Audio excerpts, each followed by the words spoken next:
குருஜி அரச மரத்தை கட்டி தழுவ சொன்னீங்கல்ல, நான் யூடியூப்ல பார்த்தேன் குருஜி. நான் எந்த தீட்சையும் வாங்கிக்கல. அரச மரத்தை கட்டி தழுவ சொன்னீங்களா, அதுவும் ஒரு முறை தானே தீராத வியாதிக்கு? அதுதான் சொன்னது. வேற வழியே இல்லைனாதான் அரச மரத்தை அந்த கட்டி தழுவி அந்த முறையை பண்ணணும். குருஜி நீங்க அரச மரத்தை கட்டி தழுவுறதுனால உங்க வியாதியவோ இல்ல உங்களோட அந்த கர்மாவையோ அந்த மரம் ஏத்துக்கும்.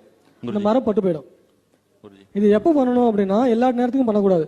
வேற வழியே இல்ல, உயிரை காப்பாத்தியே ஆகணும்னா மட்டும்தான் இந்த முறையை வந்து பயன்படுத்தணும். அப்படியே இந்த முறையை நீங்க பயன்படுத்துறீங்க அப்படின்னா ஒரு மரத்துக்கு 100 மரம் நட்டு வச்சிடணும்.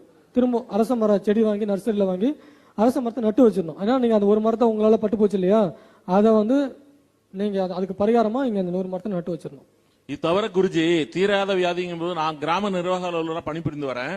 கிட்டத்தட்ட கொரோனா பேஷண்ட் 100 பேஷண்ட் ஏற்றி விட்டுருக்கேன். ஒரு 5 டெட் பாடி வாங்கியிருக்கேன். அப்ப எனக்கு எந்த மந்திரமும் தெரியாது. நான் உங்களை மட்டும் தான் மனசுல தியானம் பண்ணிட்டேன். உங்ககிட்ட தீட்சை கூட வாங்கிக்கல, குறைஞ்சபட்சம் உங்களை மட்டும் தான் மனசுல நினைச்சிட்டேன். ஆனா என்ன எதுவுமே ஒரு நாள் கூட நான் ஜுரம் கூட படுக்கவே இல்லை.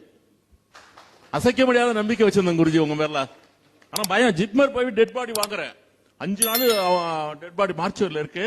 அப்பெல்லாம் ரொம்ப பயத்தோட தான் போறேன். எங்க தாசில்தார் சொல்றாரு, ஜிப்மர் வந்து நமக்கு ஒரு கண்டம், ரொம்ப ஜாக்கிரதையா போயிட்டு வா, 2 கிளவுஸ் போட்டுக்கோ, 2 மாஸ்க் போட்டுக்கோ, போகும்போது இண்டிவிஜுவலா தான் போகணும், அவங்க கார்ல போக கூடாது, வந்து வீட்டுக்கு வந்து வெந்நீர் வச்சு குளிச்சுட்டு திரும்ப தான் நீ சாப்பிடணும்னு சொல்றாங்க.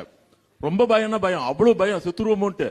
ஆனா மனசுல உங்களை மட்டும் நான் நினைச்சுக்கிட்டேன், எப்படியா இருந்தாலும் ராஜராகவன் விட்டுற மாட்டார், கடைசி கட்டம் வரைக்கும் நம்மள குருஜி விட்டுற மாட்டாங்க அப்படின்னு. நைட்டு பூரா தூக்கவே இல்லைங்க. எப்ப சாவு வருமோ எப்ப ஜுரம் வருமோன்னு பயந்துகிட்டே இருந்தேன். ஒரு நாள் கூட நான் ஜுரம் படுக்கவே இல்லை. ரொம்ப நன்றிங்க குருஜி. வணக்கம் குருஜி. அப்புறம் இந்த மலையில காய்ச்சலான குழந்தைங்க எல்லாம் பாத்தீங்கன்னா கை கால் விழுந்துருது, அவங்களுக்கு ஏதாவது மந்திரம் கொடுக்கணுங்களா? எல்லாத்துக்கும் இதே மந்திரத்தை பயன்படுத்திக்கலாம். நசிமசி மந்திரம் எல்லாத்துக்குமே இந்த மந்திரத்தை பயன்படுத்தலாம். வேற வழி இல்லைனாதான் அந்த மந்திரத்தை பயன்படுத்தணும். வழி இருக்குன்னா அதுக்கு அப்புறம் கொடுத்த 2 மந்திரத்தை பயன்படுத்துங்க. நம்ம வீட்டு பக்கத்துல ஒரு குழந்தை இருக்கிறான், ஒரு 7-8 வயசு இருக்கும். சின்ன வயசுல ஜுரம் வந்ததுனால ஒரு கை கால் விழுந்துருச்சு. அவங்க சரி பண்ணிக்கலாம். பண்ணிக்கலாம். சரிங்க.